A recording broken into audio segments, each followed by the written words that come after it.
Spacey Sims, and we are back with more Code Realize Future Blessings in Harlock Sholmes' route, and probably at the end, because we should be getting to the end on the normal path, and then we'll go back, kind of skip through all this, because it'll probably be the same, and get our good ending. So either we gonna die, or he gonna die, or all of us are gonna... Somebody's gonna die, because that's how the normal endings go, and then we get the true ending. I don't know how they think this is normal, but okay. Anyway, last time we left off, Alistair was being Moriarty-ish, and now Van Helsing is taken over by hidden strength and is probably going to kill us. Or Sholmes. Or us. That would be really dark if you think about it, like, Van Helsing actually kills us. I'm sure he won't, because, you know, he didn't in his own path. But that was our love stopped him, but he died. But it would be really fucked up if in this path, like, he kills us, or Sholmes, and then it's like, how do we ever look at you again? Dude, wow. It would be actually more amazing if he kills us, and then Sholmes has to live with the, like, you killed her! And then Van Helsing has to go off and, like, or lets Deli kill him. Oh my god, you made... This is a fan disc? Why'd you make it so dark? Guys, what were you thinking? We haven't even gotten there yet. Anyway.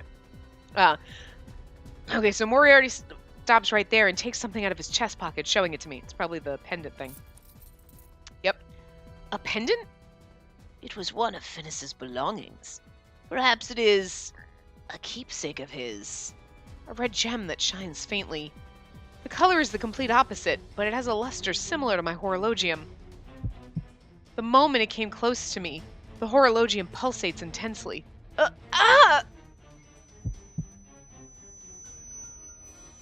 So, this is like the accumulation of all the routes. He's like, oh, by the way, now Van Helsing's got the mint, and then... Because if you think about it, in Impey's route, right, we brought down the Nautilus.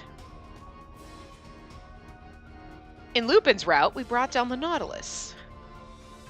In Saint Germain's route, we had to fight against, you know, what's it called? Yeah, Idea. Did we do that in Lupin's path too, where we had to, like, convince Idea that, like, not to kill us? Because it's kind of like the things that we didn't do in Lupin's route were, oh, dealing with Van Helsing being covered in hidden strength. Oh, and us turning into a bomb. But guess what? Seems like we're doing both of those in this one. Thanks, Sholmes. Thanks for bringing up those old memories. Jesus. But, you know, kind of interesting. I'm just saying. This pendant seems to have properties to quicken your awakening. Pendant?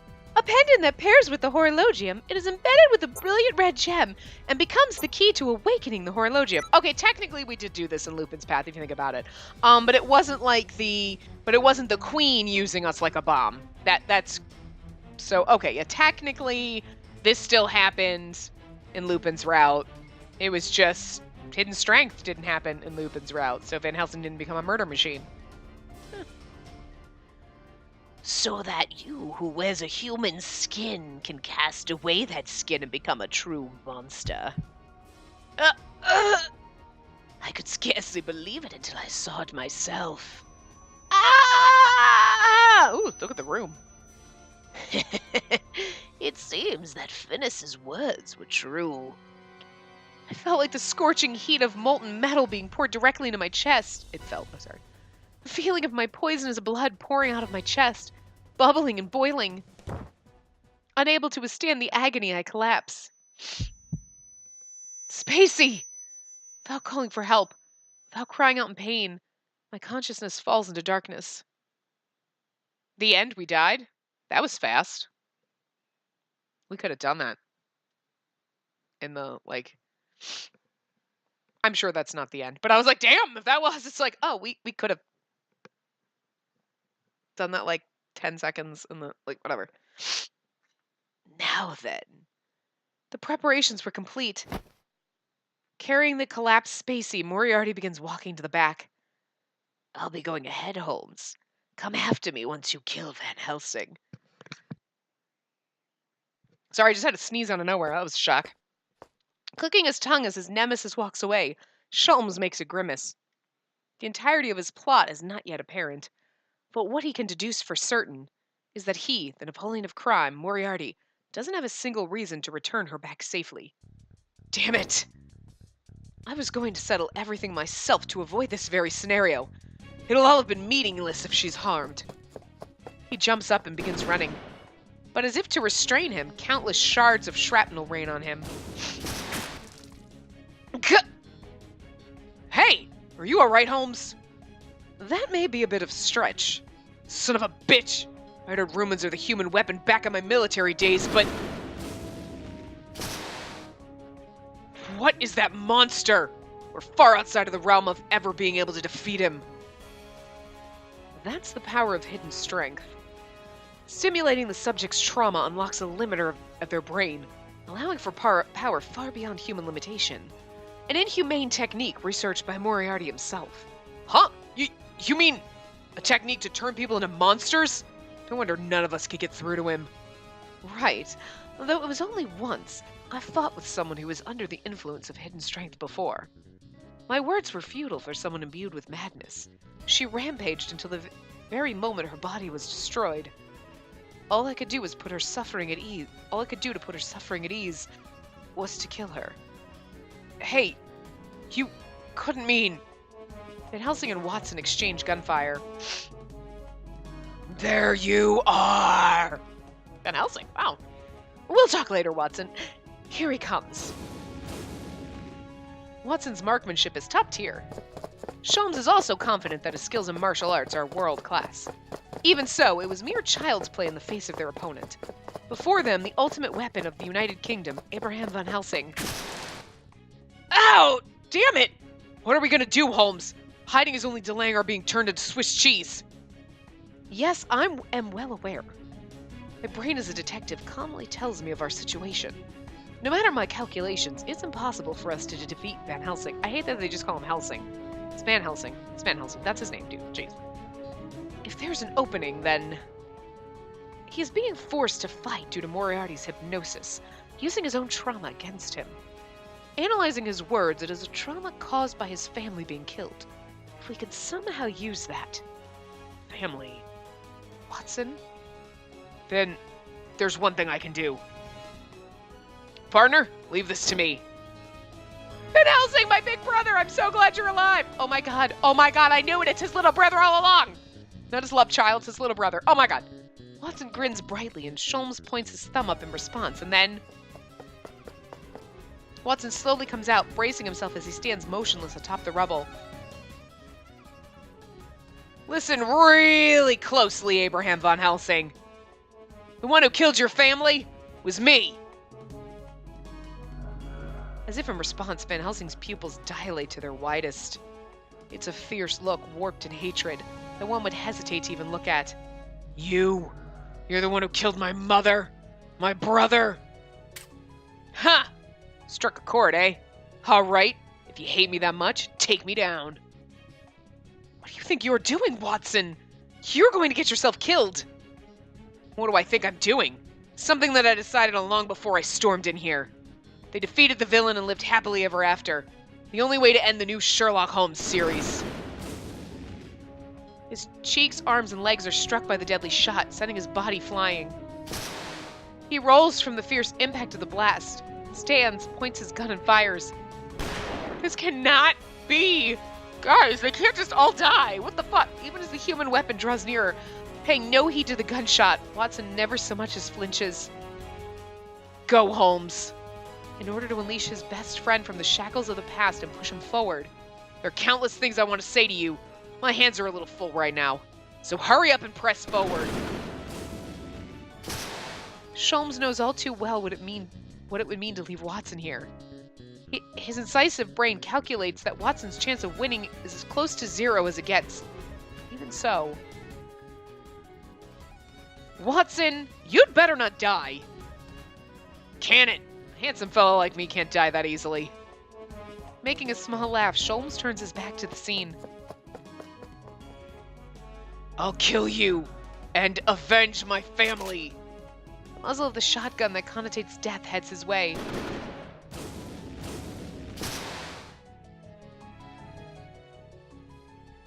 I know what it's like, chum. He's so handsome when he's firing his gun. Turning his body and dodging, he repeatedly fires his gun, aiming at Van Helsing's arm. Faster than the muzzle of death bearing down on him, his own bullets divert the muzzle. Watson stands his ground against the hero Van Helsing, exchanging gunfire. Losing your family is sadder, more painful than anything. But even so,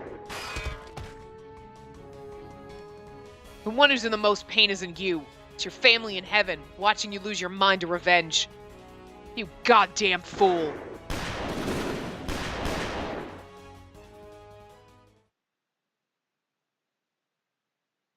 But what happens? I'm gonna just guess that they both live, because it's either gonna be us or Sholmes that dies, not everybody. How long was I unconscious? 5? 10 minutes? Doesn't feel like it was that long. The stabbing pain in my chest is no longer there. But it's clear that the pain had not disappeared, but only gone deeper in. Oh, interesting. This is a new scene. Is this the top of the palace? Night's breeze brushes against me, cooling my body that generates an abnormal amount of heat. I lift my head up weakly. The roof of Buckingham Palace. As if to indicate the Queen's absence, the Union Jack flutters in a solitary manner.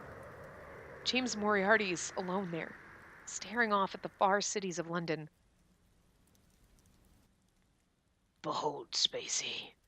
You can see the cityscape of London quite well from here. Truly a grand sight, wouldn't you say?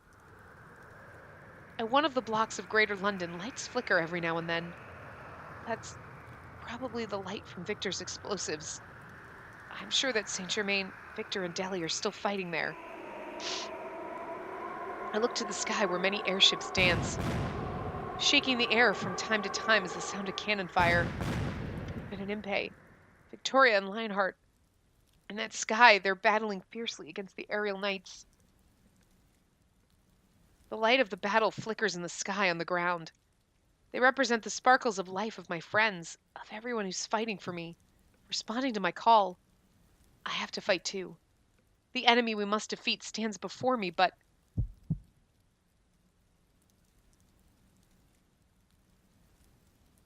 Ugh! My sight wavers. As if I become a real doll, I can't put any strength into my body. The only thing I can do is listen to Moriarty's speech.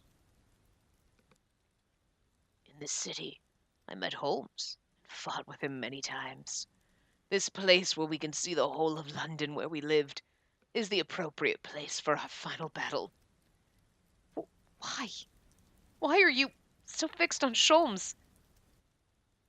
Why else? Because he's the only existence in the world that can ease my loneliness. Because he and I are very alike. I feel a kinship similar to that of a brother. Don't you dare equate a villain like you with Sholmes. Sholmes follows justice and fights evil. He's different from you who embraces crime. Naturally, the dull thinks otherwise. A human's heart, a human's world. You never understand them. Justice? Evil? Who determined that? Those concepts are nothing more than different sides of the same coin. At any moment it could easily waver and flip. Not untrue. Take, for example, an obvious evil to you, Jack the Ripper, also known as Jack Blackman. Never did he second-guess himself in that purifying prostitutes who led an unlawful life was an act of justice. That's because he had fallen into madness. He was the one who believed in that justice. He was the only one who believed in that justice. That's an odd thing for you to say. If we're speaking in terms of one's sense of justice and perceptions of evil, then is your master Lupin not the same? No matter what aesthetics he may take on, to society he is little more than a petty thief. That's... By the same token, Holmes is the same. After all, he is the Queen Slayer. As if to signal the end of idle chit-chat, Moriarty draws closer to me. That's fake, though. Yeah, but that's fake news. Fake news! It's different from Jack, yet he's also so similar. Exchanging words with him, what he's saying is in fact logical and coherent. But there's a profound fear in the fact that it's impossible to relate to, impossible to understand. Not knowing what he's thinking makes a chill go up my spine. Moriarty, what is it that you want? What are you trying to accomplish? I recall telling you before. I simply want someone who can understand me, whom I can share this loneliness with. I've lived in solitude ever since birth. I've always assumed that there was no one who could understand this solitude. But he, the great detective Sherlock Holmes, stepped right into my darkness. I was overjoyed. A true friend who looks at me, and only me, had finally appeared. Well, bitch, I just usurped your place because he's going to look at me and only me. So, girl, back up. But Alistair's hand suddenly grabs my neck. His hand inevitably scorches, beginning to make a terrible odor. But his anger far exceeds that pain, and he throws me with all his might. you and Watson brought him back from the depths of his solitude. For that, you shall pay the consequences.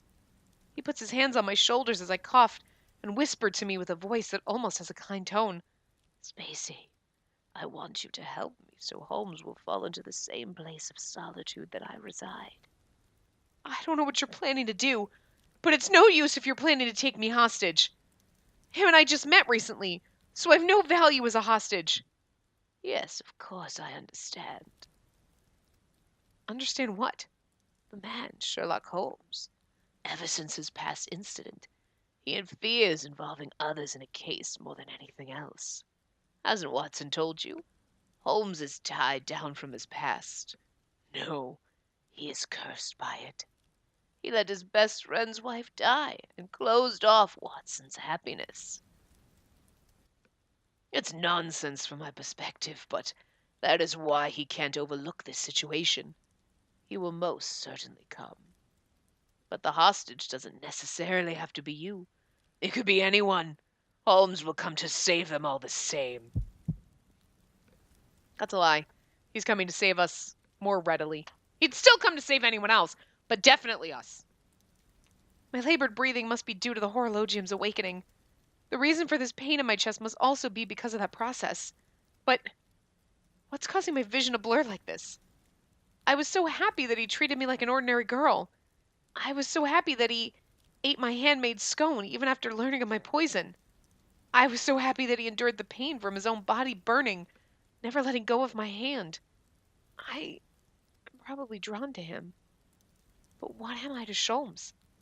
I wonder if there's any reason that he would love me.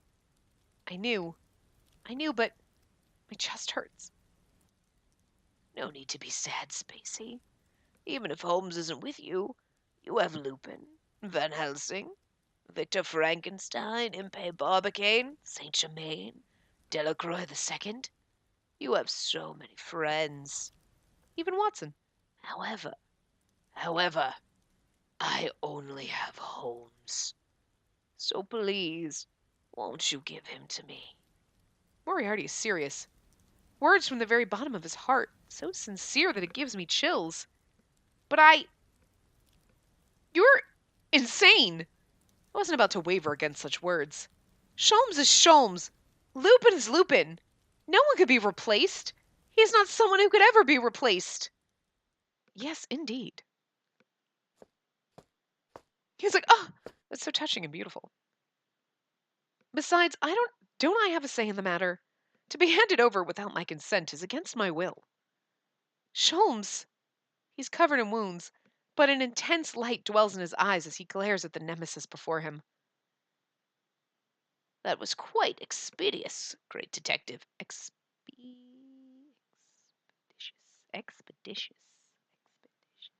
It takes me. Expeditious, great detective. Did you kill Van Helsing? Unfortunately, I have no right to convict those who are not criminals. Therefore, I need no hesitation against you. Face your judgment right here and now. Slamming his wounded leg to the ground, Sholmes closes their distance in an instant. He sends out not a fist, but a palm. Twisting his body from the sharp blow aimed at his chin, Moriarty flashes his saber. Failing to dodge the strike, a small flower of blood blossoms and scatters from Sholmes' shoulder. When you say judgment, do you mean kill me? If so, I fully welcome it. After all, I have no intention of being killed by anyone other than you. Although, can you really best me like that, Sherlock Holmes? Warding off the saber that gets thrust at him, Sholmes takes one step closer. Oh my god, he's like, ah! But he can't close their distance. The movement of Sholmes, who was wounded all over, was clearly slower compared to when he fought Jack. Then, how about this? Gah! Sholmes! I'm alright. It's nothing. Assaulted by Moriarty's kick to his abdomen, Sholmes springs up to break his fall. How his face contorted when his hand touched the ground indicated that the wound from my poison hasn't healed yet. Of course not, it just happened. Someone dear to me is fighting, risking his life, but why am I... Holmes, why do you stand even while bearing all of those wounds? Is it to defeat me, who is your nemesis? For your own justice that you uphold? This guy is like way too turned on by this. Or perhaps to protect this girl? All of the above. I'm more greedy than I look. The things that I was trying to keep at arm's length, now that they're before my eyes, they feel so incredibly dear to me. I see. So that is your present self, is it, Holmes? I can't say I'm fond of it. I'm not fond of it at all. I liked your expression so much better when you killed your best friend's wife. Don't let me down, Holmes. Gah! Sholmes! As I desperately struggle to move, Sholmes, the man I fell in love with, slowly collapses to the ground before my eyes. When Mary died, I recall telling you something, Holmes. The more things you have to protect, the more weaknesses you will also have. If you had forgotten, then allow me to remind you with my own hands. Alistair draws nearer. He holds the crystal of malice that Finis left behind. The scarlet-colored gem shines eerily in his hand. Oh god, he's gonna kill us all. That's amazing! I've kept you waiting, Spacey. It's finally your turn. Ah! Ah! The horologium in my chest begins to emit a light so strong that it dyes the surroundings. It's as though my heart is exposed, eating through me, shell, as if it wants to escape. A cry forces itself from my throat as the horologium continues its violent act inside of my chest. Ah! I can't really scream loud at my neighbors. Spacey! What did you do, Moriarty? I merely took over a part of the plan that Finis was executing. He did leave me an interesting souvenir after all. The deadly gem that shines in her chest will awaken by this pendant and soon become the Philosopher's Stone. I have absolutely no interest in a rock that holds almighty power, but, according to data, it seems that a great amount of poisonous matter will be spread when the Philosopher's Stone is formed, to the extent that it would engulf an entire city. You mean... Alistair grins. Distorting his face with a malice that can't be hidden, Moriarty waves across the city. Yes, precisely. Exactly as you think, great detective.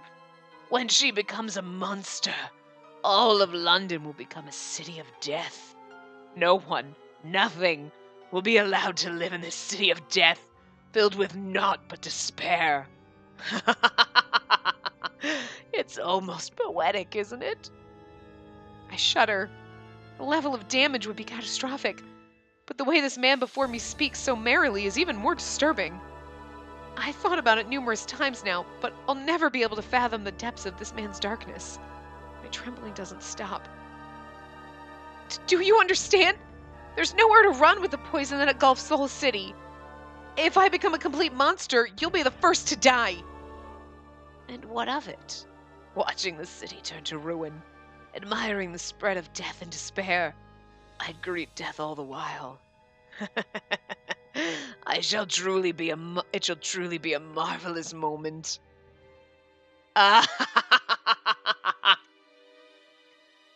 Your insanity knows no bounds, James Moriarty.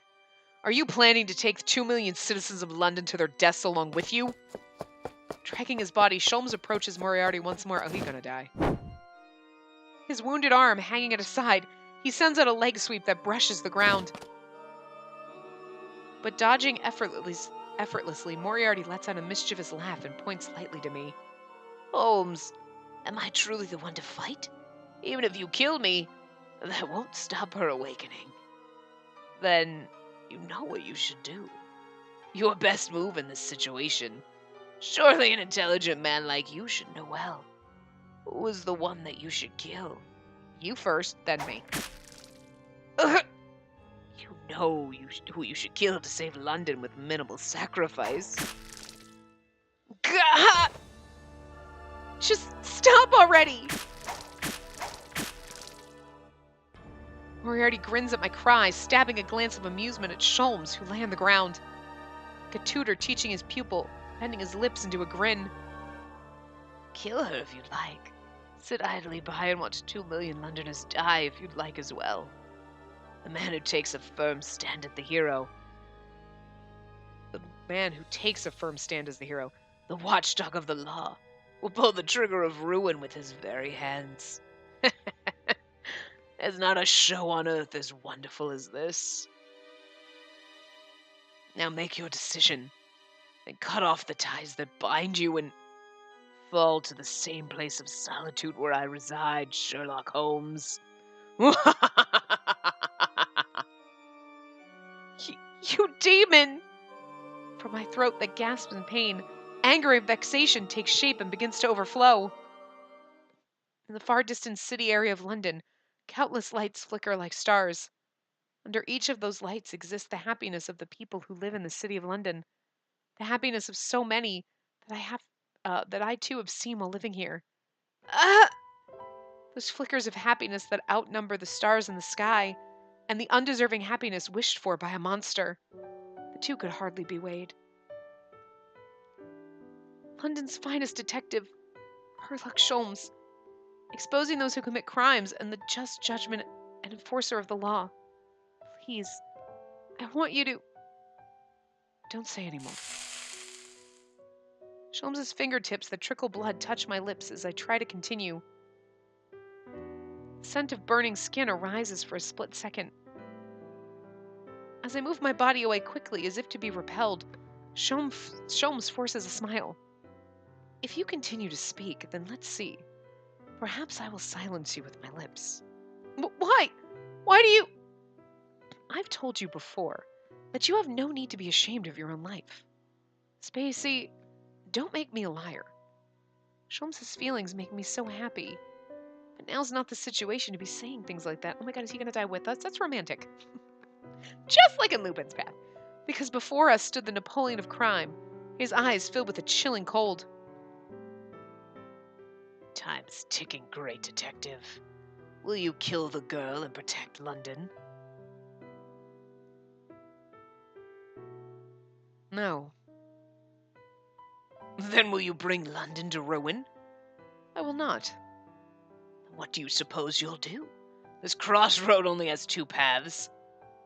I'll protect London. Oh, I think that's supposed to be, Sholmes, not Alistair. I'll protect London without killing her. Ha! Do you think I'd allow such a convenient thing at this last moment? Indeed, you're right. It's so convenient that it's laughable. But, as he clenched his teeth, Sholmes slowly assumes his fighting stance. Just as he had said, even cracking a smile. My dear best friend, unfortunately, seems to love such convenient plot devices. And so, I think I will defeat you and reach a happy ending, to put an end to this story. No, but this isn't the happy ending! What follows is silence. Moriarty doesn't respond to Sholmes for several moments. After a long silence, he gazes up at the sky. Staring up at the moon that shines high above, he mutters, It's been so long since I felt such sadness. I truly wonder if there isn't another person in this world who could understand me. Perhaps Moriarty was even shedding tears. In his eyes that slowly fall to the earth, there isn't even a tinge of anger to be seen anymore. What seeped out instead was void. Staring fixedly at me with his indecipherable crystal-like eyes, he quietly speaks. This is like the longest ending ever. Can I just be honest? It's like seriously the longest. Spacey, what would you do if I told you there's an antidote that can temporarily halt your awakening? There's no way I can trust you now. Even I, who would spend a short time with him, can tell. This man is capable of lying without changing his expression at all. In fact, he's the kind of person that can even kill in the same way. In the extreme end, it gives me hope that there's even a possibility of stopping the process, even temporarily. But Alistair shakes his head and even smiles with an expression that can be described as forlorn. No, I shall swear on my honor as his villain that I would not lie about this matter. It's not so unusual for a countermeasure to be prepared in the event of unforeseen circumstances. And among the data that Finnis left behind, it absolutely made mention of that antidote. However, he didn't seem to have found any value in such an antidote and neglected its research. It makes sense. It sounds convincing that Finnis wouldn't place importance on search of something that would be of benefit to me. I have already prepared said antidote and entrusted it to a particular person. Of course, I'm the only one who knows the identity of this person. What point is there in telling us that? What benefit would it be to you? Simple. If you're not willing to come to my place of solitude, all that's left is to use despair as a method of coping. Indeed, despair is amplified because there is hope. The shadow of the strongest light has the deepest darkness. Just as how my current self, with my hopes betrayed, is at the deep end of despair. As he takes his gun from his pocket, Sholmes braces himself. I'll tell you where it is if you defeat me. Is that what you mean to say? Moriarty makes a light smile at Sholmes' half-joking words. And then, laughing with a face that looks like it's on the verge of tears. Of course not. I'm simply always yearning for the deepest despair. He points the gun at himself. Oh, God. Oh! He just killed himself. Holy shit. What?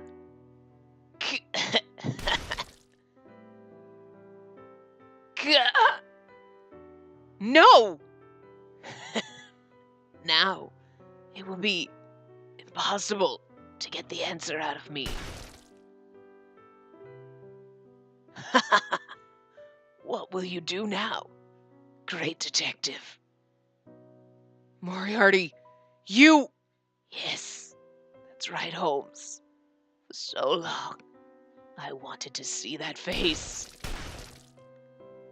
He's completely lost it. How many times is he shooting himself? Shoot yourself in the head once.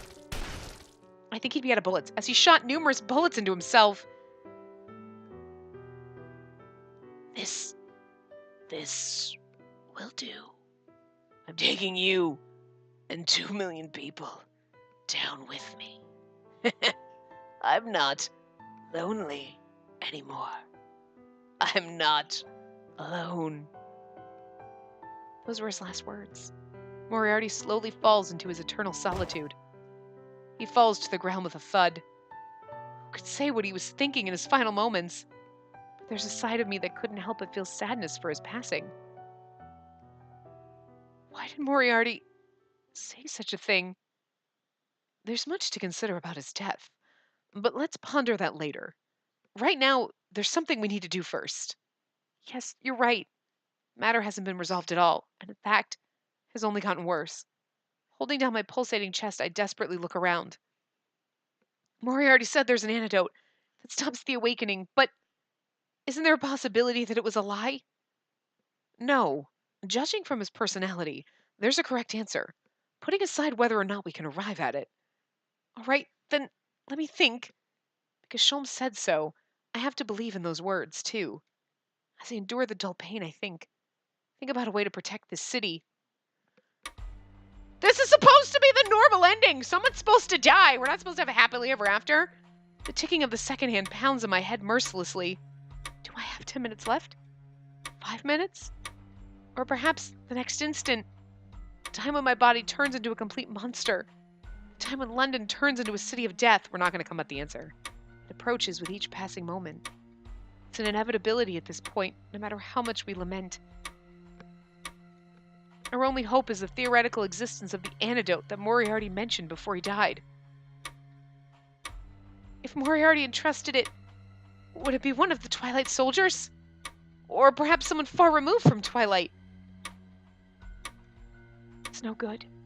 My thoughts begin to spin out of control, and I can't reach a conclusion, no matter how much I try. Time only passes cruelly while I'm distressed. Even Sholmes, my only hope, remains silent, making no effort to hide a severe expression. But that's only natural. Now that Moriarty is dead, we can't gain any more information than what we have. No matter how great of a detective, if we don't have enough information, there's little Sholmes can do.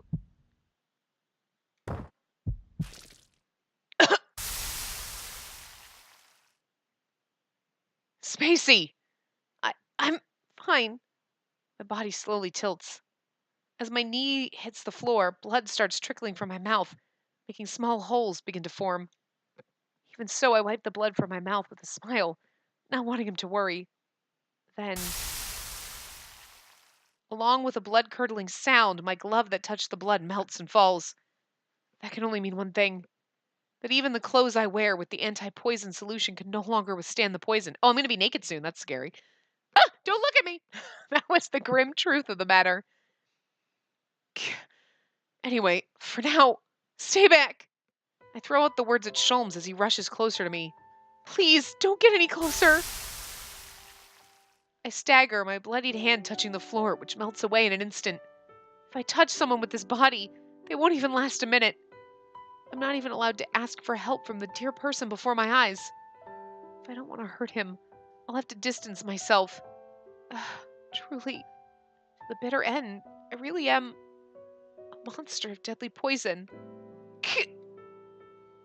Sholmes, you have to kill me.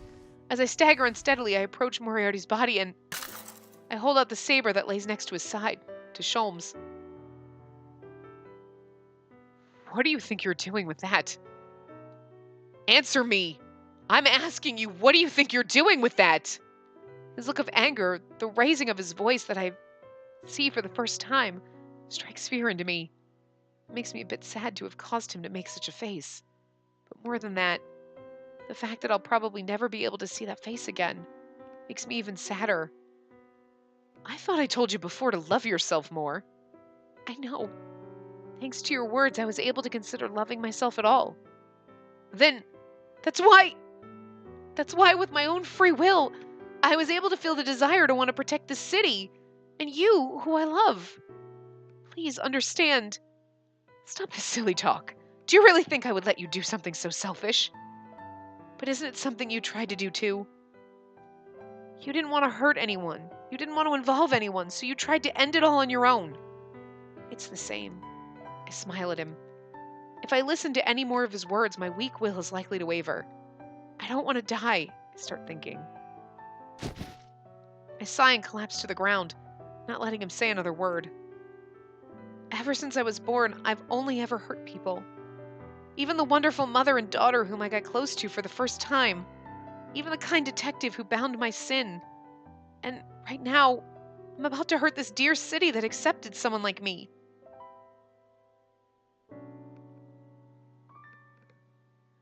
I'm just saying, I mean, she's got a point. I spread my arms out while sitting down. It's as if I'm hugging the sky. So please, let me protect it. I don't really want to be a sacrifice. But even someone like me who was born bearing a poison, I want to protect at least one thing before I die.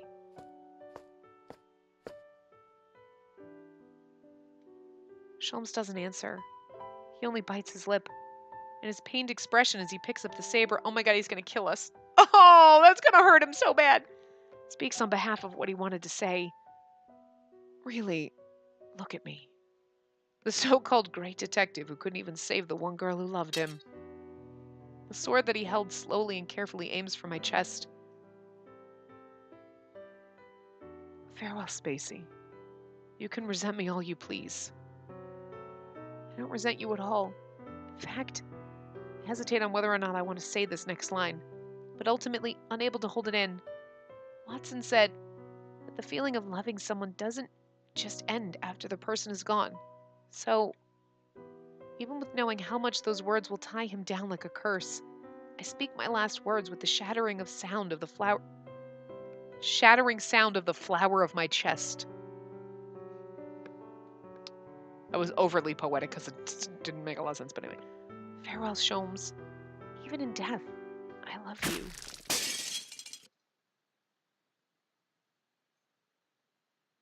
Wow, he said nothing to us. He just fucking stabbed us. It's like, I love you. You couldn't even say you loved us too. I mean, Jesus.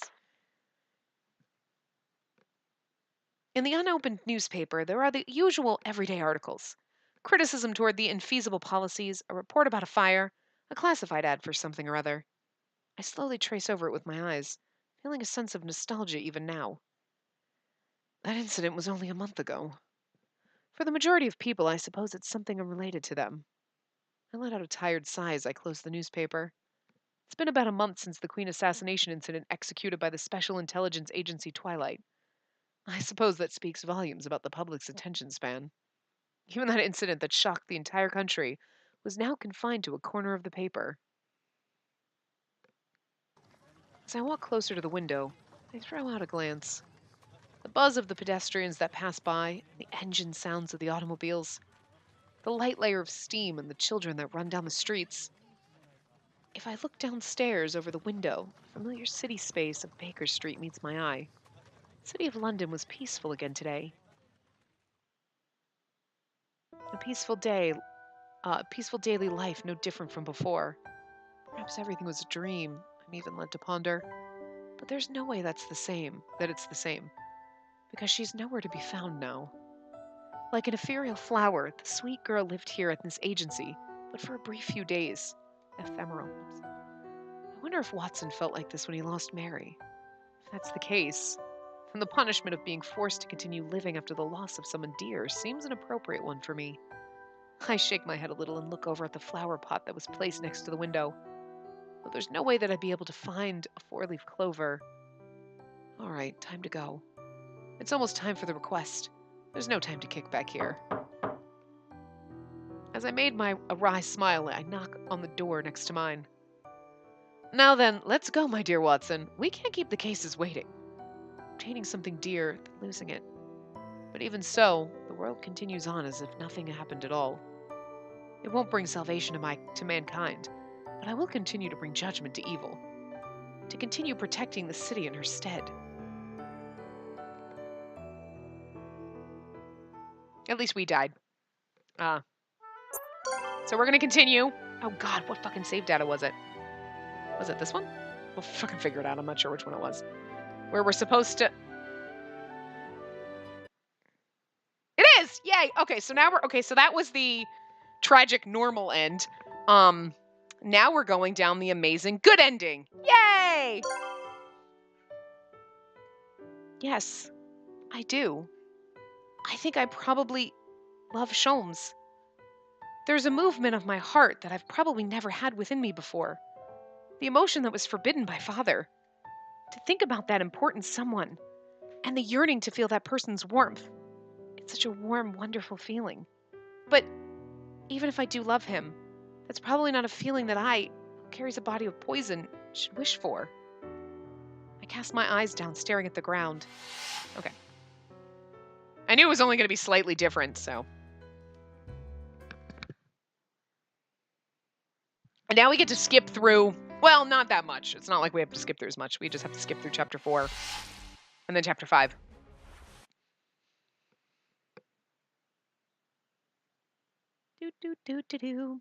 There is a choice in chapter 5, so I'm not really sure how long.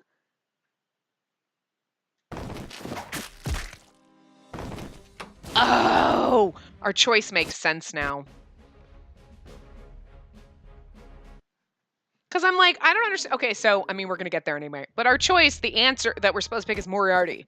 And I'm like, because I bet we're going to be like, well, who would he trust the antidote to? Oh! He trusted it to himself! It's on him! Find it! And then we find the Met, and then we live happily ever after. That's what's going to happen. And Watson hopefully didn't kill Van Helsing. Just cold clocked him, and, you know, whatever. They never explain that. I mean, obviously Watson didn't die. Unless, you know, Van Helsing killed Watson, and now Van Helsing is Sholmes' sidekick because, you know, reasons.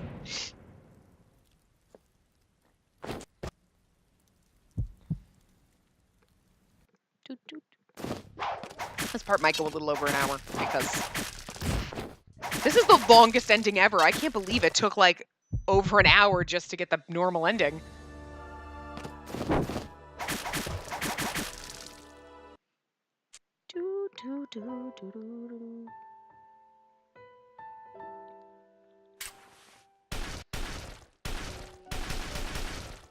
That's a lot of shots. The taking of the second hand pounds on my head mercilessly. Do I have 10 minutes left? 5 minutes? Or perhaps the next instant? The time when my body turns into a complete monster. The time when London turns into a city of death. This was kind of already the thing. It approaches with each passing moment. It's inevitability at this point, no matter how much we lament. This was kind of already the same, but I guess it doesn't count as being the same. Desperately enduring the malice that threatens to overflow from beneath my skin, I force my limbs up that behave against my will, standing up unsteadily. Sholmes, there's no time. Yes, I am aware. Though we'll be playing right into his hand, we have no choice but to go along with his lead. The question is, to who did he entrust the antidote? As Sholmes meditates on the subject, I desperately begin to think as well, trusting that this antidote exists. No. Oh my god! I love that, because I would have been like, Van Helsing, but Van Helsing, yeah, it's obviously... I'm just gonna guess if you choose Van Helsing or Twilight Soldier, it doesn't work out, and then you end up going down the normal path. Moriarty said that he entrusted it to a particular person, but perhaps we can interpret the statement itself as a lie.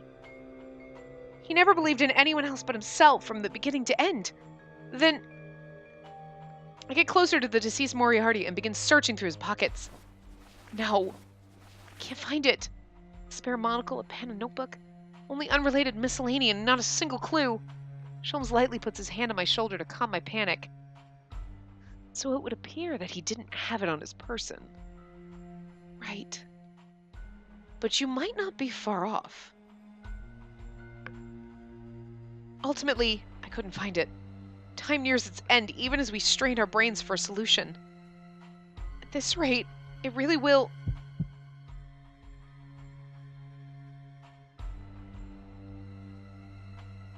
As if in response to my panic, my vision suddenly shakes. Are you all right? Of course. I just felt a little dizzy. I give Sholmes an awkward smile as he catches me. But I knew as well as anyone. My body won't adequately move anymore. The toxin that threatens to overflow from me constricts my entire body like a snake. It gradually chases my heart into the depths of despair. Spacey, I have one favor to ask. Did you think of something? I did, though it's a long shot. Will you believe in me? Of course. Not a second of hesitation, I see. As he chuckles with a wry laugh, I respond with a small smile. Sholmes, you've always believed in me without hesitation, right? Such as when he ate that scone that I made with these hands. When he grabbed my hand when we were escaping with the ornithopter. Without a hint of hesitation, he reached his hand out to me. So now, it's my turn. I'll do anything, so tell me. I'll do whatever I can. I'm gonna have to kill you. Oh, well, that wasn't what I was expecting, but okay. A fine response. Then... Oh, how sweet. Oh. Sholmes! It's different from the time he lent me his chest before. It's an embrace not from my own imploring, but his. Sholmes quietly sighs, tugging me in and putting his hand around my back, as if to say there should be no space between us. Get back! I'm already turning into a monster! I refuse. Didn't you just say that you would do anything? It's a distance where one another's hair would intertwine. A distance where only a few layers of thin cloth thus separates us. Feeling the strength of his emotions, I squirm my body in bewilderment. Why so suddenly There's no time. We must begin running immediately if we want to search for an answer. Unless, did he already give up? Because there's no way to stop the poison, even for the great detective? Is that why he at least wants to show me human warmth?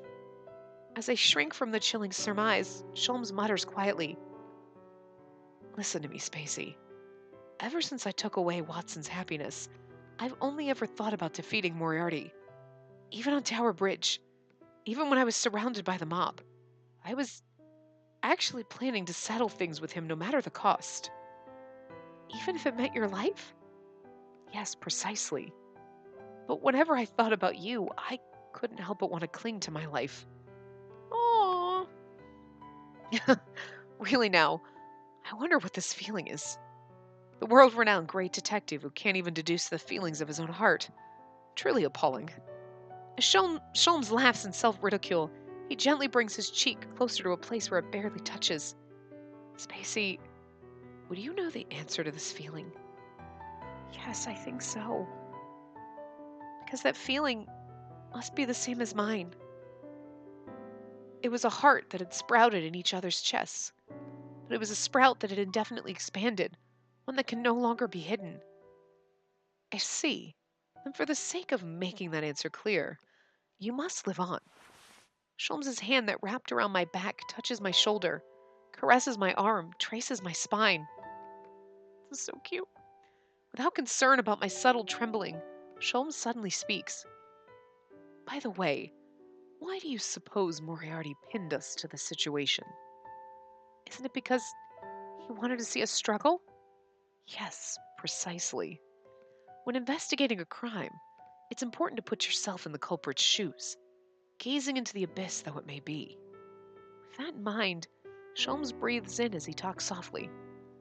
"His actions were ever consistent, to make me suffer and to corner me into the depths of solitude. What, then, would be the best method to make me suffer in this situation? Think back. Do you recall what he said?" I've already prepared said antidote and entrusted it to a particular person. Of course, I'm the only one who knows the identity of this person." That's what he said. Right. Moriarty wished to defeat me utterly, on top of denying me. Then, as he brings his gaze briefly to his deceased nemesis, Sholmes strokes my hair, combing his fingers through it. No, not quite combing. He probably would have said something like this if I couldn't find the antidote. "I thought I told you that I entrusted it to a particular person.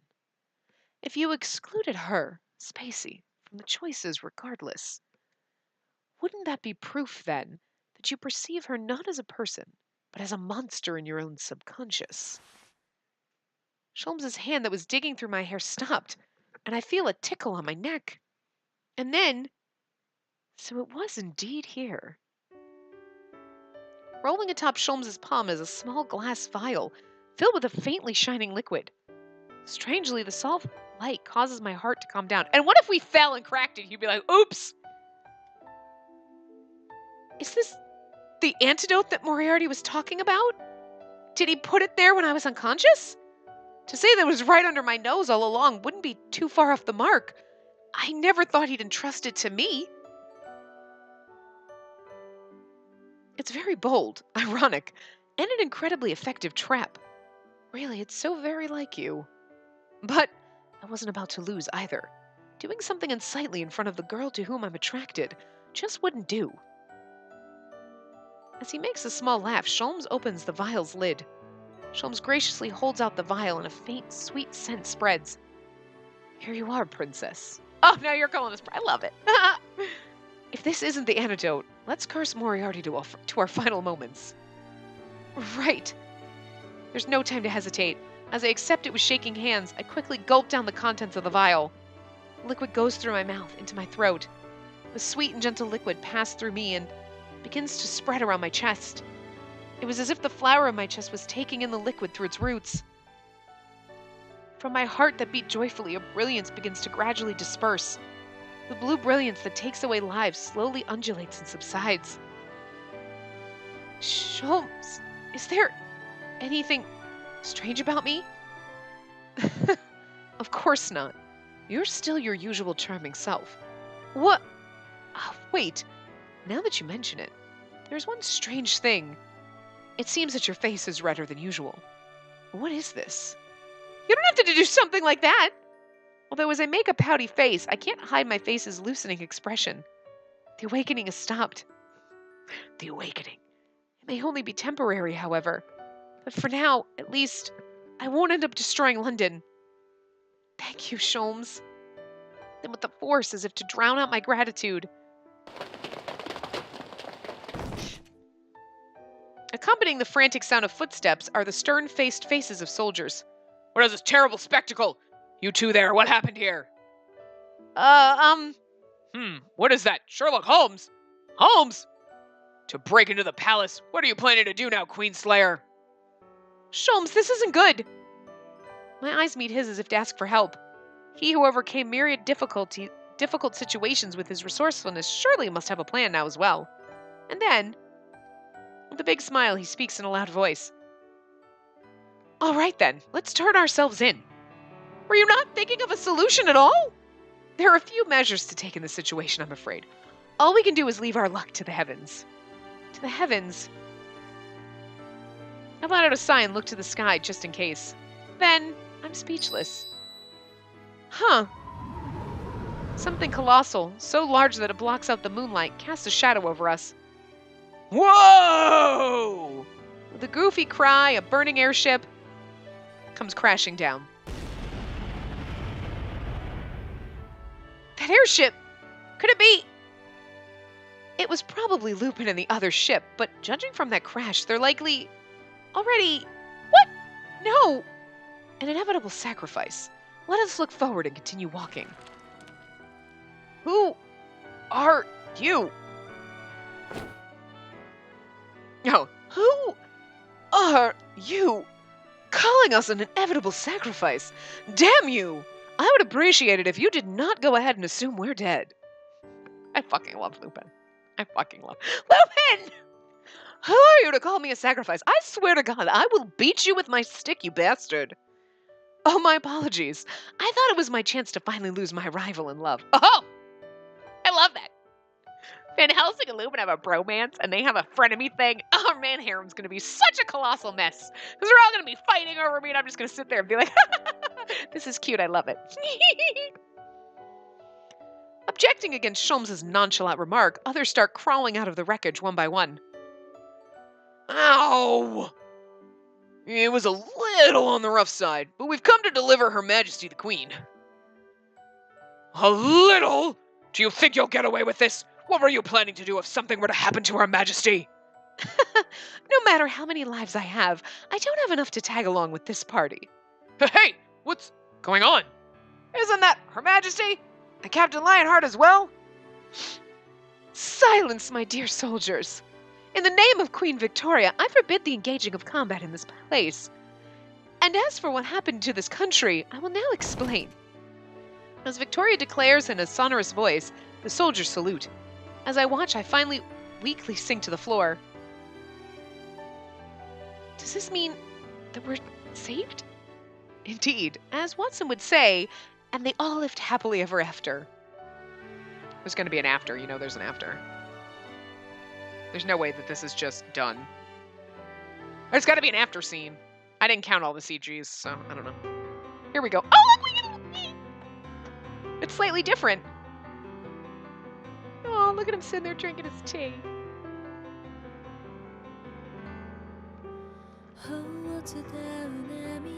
This sounds so sad.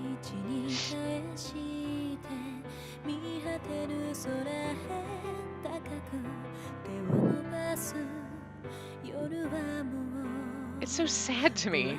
They're usually happier. This one's sad.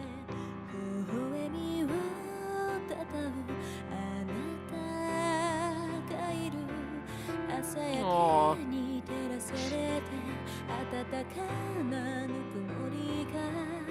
Moriarty injected her with hidden strength. So mean.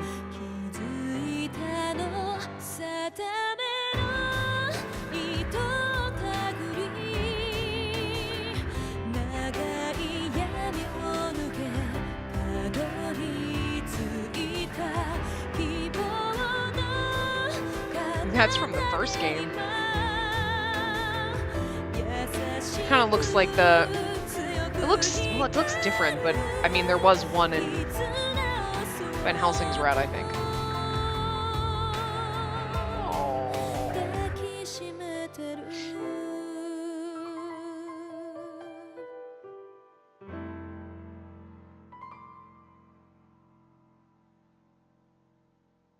I don't know if there's going to be an after scene. We'll find out, like, now.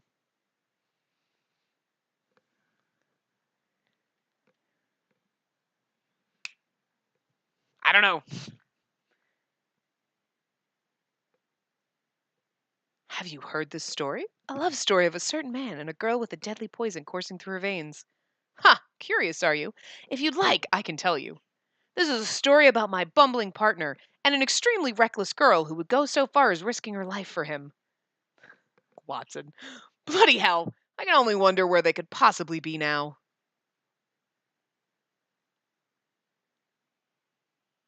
Tee!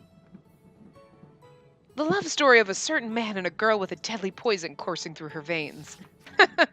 An intriguing opening passage. The sound of the steam whistle that blares, the white steam that trails. Even the beautiful grassland gets left behind as the train roars through. A few hours after we left Waterloo, I wonder how long it'll take until we get to Wales. As I lean against the seat that passes on a pleasant vibration from the wheels, I stare absently at Sholmes's face and profile as he runs his hand over the piles of paper beside me. It's a bit embarrassing when you stare at me so much like that. I presume my handsome charm has you enchanted. You sound just like Lupin. Oh, how mortifying to be associated with a thief. He laughs in contrast to his words, returning his gaze to the papers. Then he scratches his cheek and mutters. However, I feel uneasy no matter how many times I look at it. A novel with myself as the main character. I'm very much looking forward to it. Let me read it once you're done. I smile to Sholmes, who makes a wry smile and then throws his glance out the window. Being shaken by this train, I'll soon return to my home of Wales. I only have one objective. It's a bit late for it, but I want to say these words to the girl that I hurt in the past, and then to face my own sin. Are you nervous? Yes, I'm a little scared. I don't really have any pleasant memories of my hometown either. Even if I'm able to meet Eddie, I wonder what I should say. Don't worry, I'm with you. Didn't I say so before? That it's my duty to tell you of how much you've suffered. Thank you, Sholmes. As I gently bring my shoulder closer to his, he smiles and gently puts his hand over mine. Even if it's over the glove, the warmth that can be felt from our intertwining fingers is proof that we're alive after overcoming such hell. The attempted assassination of Queen Victoria incident caused by the Special Intelligence Agency Twilight, the incident that shook all of the United Kingdom, finally coming to a close as Victoria returned safely to the throne. The full account of the incident was officially announced to the nation and our arrest warrants lifted. Now the City of London has completely regained its peace. I was in a dire situation, but we were fortunate to uncover the dangerous conspirators in this incident. So Victoria's statement read, oh, sorry, I just read that normally. That's our queen of the British Empire. All is fish that comes to the net, or so the saying goes. What? What saying? Van Helsing, who was influenced by hidden strength, came back to his senses after Moriarty's death. But the effects of the brainwashing over such a long period of time was ultimately deeply rooted. Until Alistair's curse is lifted, he'll undergo medical treatment at St. Germain's mansion under Victor's care. The one taking care of Van Helsing in such a situation is unexpectedly Delhi, the Avenger and the Avengee. Perhaps the end of Van Helsing's sad revenge tragedy gave Delhi something to think about. Other than them, Lupin and Impey went on a journey. Because Twilight was wiped out along with Alistair, the terrorism plan that Lupin was tracking came to naught. Apparently he's going to help Impey search for something this time, his little thing to go to the moon. I'm not sure where they are yet, but I'm certain they're doing just fine. And then, Watson, who was critically injured in the battle with Van Helsing. As soon as he regained consciousness, he began saying he was bored lying around all day and began working on his novel. Here, take it. It's a parting gift. When we were about to board the train at Waterloo Station, coming to see us off, Watson gave us a thick stack of papers. It was the manuscript of the Great Detective Holmes series that was interrupted after Sholmes' disappearance. It's an honor to be the very first one to read Professor John H. Watson's latest work. Huh, like you're not always the first reader every time anyway. The case was safely solved too, all settled. And they all live happily ever after is what I'd like to say, but I don't intend to conclude the Detective Holmes story just yet, alright? Be happy, my friend. If you feel constrained on my account, I'll just have to sock you again. Right, I'll bear that in mind. He is all yours, young lady. In spite of being quick-witted, he's a dunce and cowardly toward the concept of happiness and an utter slob. But even so, he's still my closest friend. Of course. I'll be sure to make him happy, whatever the case. Aren't those words that should typically be said by me, the man? Watson really is a great friend. I'm sure Watson is the only one who can call the world's finest detective a dunce. Well, once your honeymoon is over, come straight back to London. Let's all raise hell, the three of us, chasing after a brand new case or whatnot. And let me write even more about the story of the detective and the girl's future. Be happy, huh? Honeymoon. Hello? Did we get married? Did we skip over that? Because that's not cool. Perhaps recalling their exchange, Sholmes squints and looks up at the sky.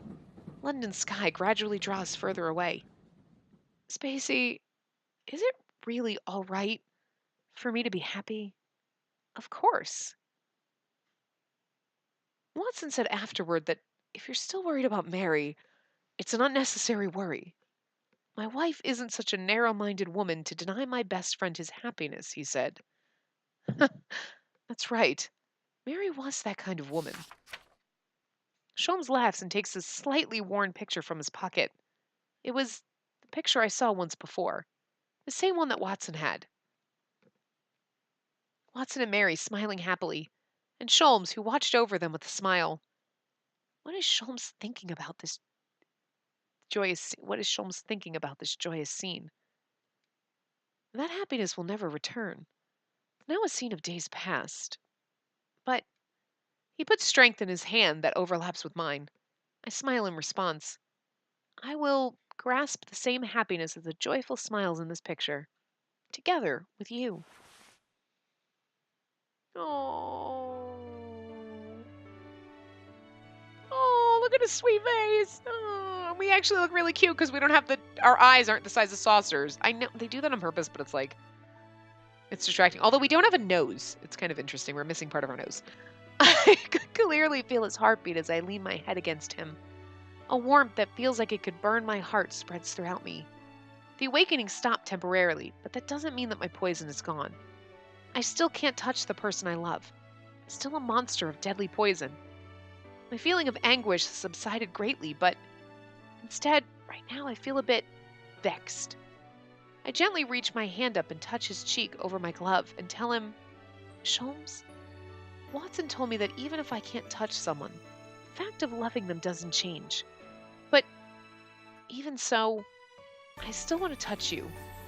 I want to truly feel your warmth someday without hurting you like I did before. It'll be fine, Spacey. Who do you think I am? I'm rather good at searching for things. It comes with the job. I'll find a way to rid you of your poison, no matter what. And Victor will. Hello, Victor, could you not have been like, oh wait! Here's a parting gift for you. Open it later on the train. And he's like, what's this? Huh? I don't have poison in me. P.S. No more poison. By the name of this great detective, Sherlock Holmes. Right. It's a promise. And I am a man, after all. This look but don't touch situation isn't good for my mental well-being. I like how they're all like, I'm a man. I need to touch you, girl. Every one of them. I am a man, after all.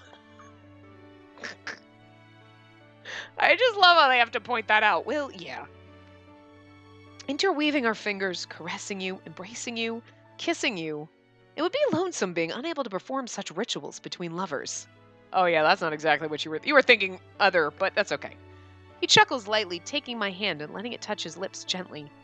Then he gently slides that finger over my lips. This is the best we can do for now. But someday, I'll kiss this man that I love so much. So much that we both get tired of it. Never.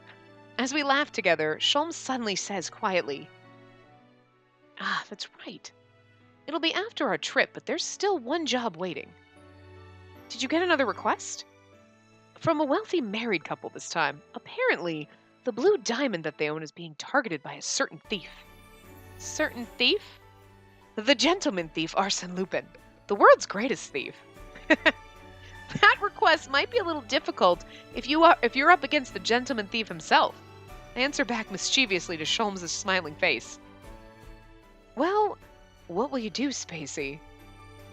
"I'll help with the arrest, naturally. After all, I am a member of the Holmes Detective Agency." I'm sorry.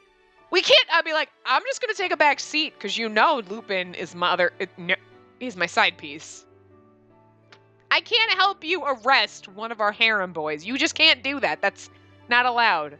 I know we call it Lupin's gang, but it's Spacey's gang.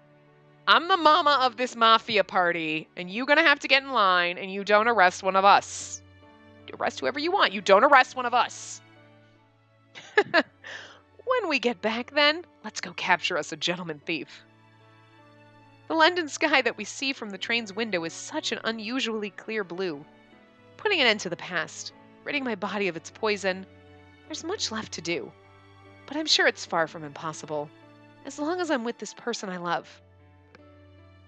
How cute. But kind of sad, because we're going to go arrest Lupin. That makes me sad. Also, we didn't get to kiss him. No kisses. No, Victor. Boop. Let's check out our CGs. Boop. Oh, Lupin. Oh, Van Helsing. Oh. Guys, I mean that Impey one. Jesus. That's still a good one. Oh. Yeah, I still love this one. I know it's not the right. I still love that one. Look at Van Helsing's face. He's like, yeah. And Victor, I don't really like blowing things up. Bullshit, you don't. Look at that face. All right, here we go. Look, there's our Watson. Okay, hold on. Hide. I don't like how it... I think that's the only... I don't think there's a difference in this. Is there? No, there's not. Okay. Aww. Aww. He's so happy. I wish it would just not close. You know what I mean? I wish it wouldn't close when you do that. Now he's glaring at us. Oh, he's glaring at us. Her head is also like twice the size of his, it looks like in that. It's really weird. Oh. I like that. Wait. Wait, hold on. Wait, ready? He's like kind of grimacing and then he's smirk. I love it. I just like the like, no, I've got you. Look how pretty he fucking is. Aw. So pretty. This is sad. Hey, wait. Sorry. Hold on. There you go. Have the abs. And the angry face, and the resigned face, and the smirky face. There's a lot in this one. There was a lot in this one. A lot of different facial expressions for those abs. And then, of course, Alistair on the throne. Oh. He's like, I don't understand my feelings. Maybe I do. Oh. That's so cute. We're gonna leave it on that one. So anyway, we're like way over time, but we're gonna leave it here. And then when we come back in the next part, we will start the Finis route. So that's it, man. So this one took like 6 hours. So I imagine Finis will take like 5 to 6 hours because it's about the same amount of time. And then we'll do the deli additive stuff. So I don't know if that's a couple hour part. I don't know if it's a short. I don't know how long that is. So, but we probably don't have that many parts left. This is probably going to end before the end of the month. So, yeah, let's see. I'm not sure what part we're on, to be honest with you. Yeah, I mean, probably before the end of the month, we're looking at the end of this game. Oh my God, guys. It's sad. I feel like this didn't last as long as like even like Lupin's gang, even though it did. It was actually longer. But I think it's because we had choices, so it just went by faster. I don't know, but anyway, so I'm gonna wrap this up here. I will see you guys next time when we start down Finis's route, and we're getting so close to the end. But that means then we just get to be in like Hakuoki land for fucking forever, because there's 12 romanceable dudes, so that's gonna take eternity. And there's 2 games. So by the time we're done with that, maybe the third one of this will be out. So it's like that's anyway, I will see you guys next time. Remember to give the video a big thumbs up and subscribe to see more.